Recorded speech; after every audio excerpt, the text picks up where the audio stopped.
વડોદરા શહેરના આજવા રોડ પાસે આવેલી રોયલ સ્કૂલની વિદ્યાર્થીની સાથે બન્યો છેડતીનો બનાવ. ધોરણ 8માં અભ્યાસ કરતી વિદ્યાર્થીનીને શાળામાં જ અભ્યાસ કરતા વિદ્યાર્થીના પેરેન્ટ્સ દ્વારા કરવામાં આવી છેડતી. વિદ્યાર્થીનીએ વાલી તેમજ શિક્ષકોને જાણ કરતા ઘટનાની સમગ્ર જાણ શાળાના અધિકારીઓને થઈ. છેડતી કરતા વ્યક્તિને સ્કૂલની બહારના ભાગે લોકો દ્વારા માર મારવામાં આવ્યો. એક અઠવાડિયાથી વ્યક્તિ શાળામાં અભ્યાસ કરતી વિદ્યાર્થીની પાછળ જતો હતો એવો વિદ્યાર્થીનીએ ગંભીર આક્ષેપ કર્યો. बच्चों को स्कूल में आते हैं, वहाँ पढ़ाते हैं, बच्चों को छेड़ते हैं और इधर सभी गार्जियन लोग बैठे हैं, इधर सब गार्जियन है, स्कूल में आते सभी के बच्चे पढ़ते हैं और स्कूल में आके ये सब छेड़खानी करते हैं। कौन है आदमी, कौन है ये आदमी? इधर का ही कोई ये डेयरी का काम करता है। हाँ, स्कूल का आदमी है? स्कूल का आदमी नहीं है तो? ये बाहर का स्कूल में इसके बच्चे पढ़ते हैं। हाँ, तो ये बाहर के बच्चों को छेड़ता है, स्कूल के बच्चों को छेड़ता है। स्कूल में आते क्या हुआ था, मतलब कौन सी, मतलब कोई लड़की 10 साल की लड़की है, उसके पीछा कर रहा है 15 दिन से और कल उसको पर्ची में लिख के नंबर डाल रहा है, उसको छेड़ने की कोशिश कर रहा है। इसका बच्चे की छुट्टी जल्दी होती है फिर भी वो लड़की को देखने के लिए खड़ा रहता है। जब तक लड़की सोसाइटी में नहीं घुसी उसका पीछा करता है। 10 साल की लड़की का पीछा करता है। क्या बोलते हैं स्कूल वाले, क्या बोलते हैं? स्कूल को आज संज्ञान दिया स्कूल को, तो स्कूल वालों ने अभी कार्रवाई की है। तो इसको मारा गया है तो मतलब क्या चीज़ हुई है, क्या हुई? अभी एक्सेप्ट नहीं करा, बोला मैंने कुछ किया ही नहीं। इसका लड़का है छोटा, वो एक्सेप्ट कर रहा है, गलती स्वीकार कर रहा है कि मेरा बाप 15 दिन से पीछा कर रहा है। तुम्हारा नाम क्या है? मेरा नाम महेश है। आप कहाँ रहते हो?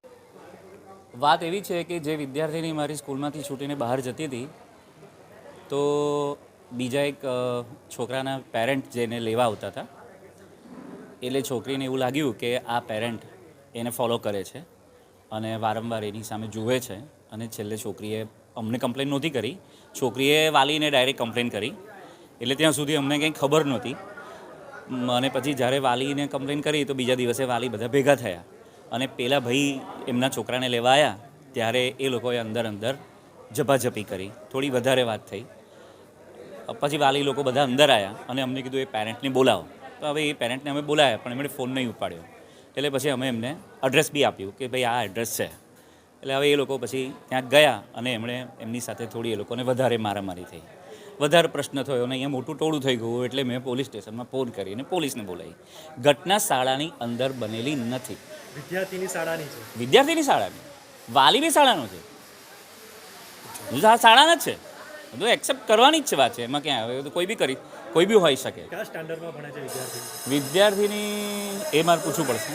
કયા ધોરણમાં છે? 8મા ધોરણમાં છે. શું લાગે છે તમને શાળાની અંદર વિદ્યાર્થીની સાથે આવી છેડછાડનો બનાવ? નહીં, શાળાની અંદર નહીં, શાળાની બહાર બનેલી. શાળાની વિદ્યાર્થીની સાથે? હા, શાળાની વિદ્યાર્થીની સાથે આજે બનાવ બને બહુ ખોટો છે, ના જ બનવો જોઈએ.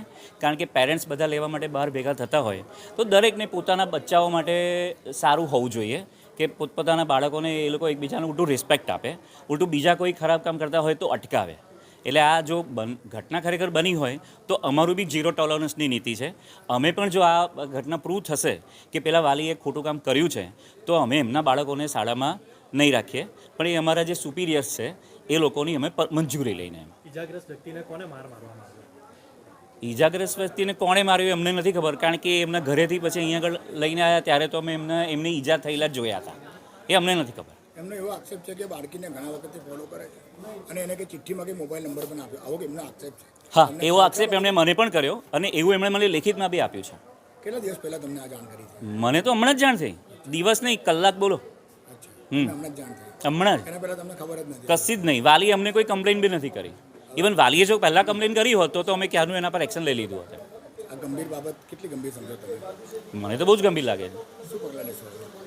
કહું છું ને, કાયદાની એમાં રહીને અમારાથી જે પગલાં લઈ શકાતા હોય તે અમે લઈશું. કારણ કે અમે પોલીસ કે પ્રશાસન તો અમે છીએ નહીં.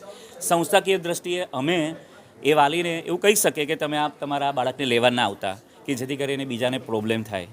અને પેલા વાલીને એવું થતું હોય કે ભાઈ આ વાલીને તમે અહીંયા સ્કૂલમાંથી એમના છોકરાઓને ના કાઢતા, તો એ અમારે ઉપરથી મંજૂરી લઈને પછી એવા પગલાં લેવા પડે. કારણ કે કોઈ વાલીની ભૂલની સજા કોઈ બાળકને કેવી રીતે આપી એ બી એક પ્રશ્ન છે. એટલે આ બધા પ્રશ્નો કેવા છે કે એકદમ બધા ડિસિઝન આપણે ના લઈ શકાય, કારણ કે આપણે કંઈ ભગવાન બી નથી એમ. શું નામ આપણું? ભાવેશ ભટ્ટ.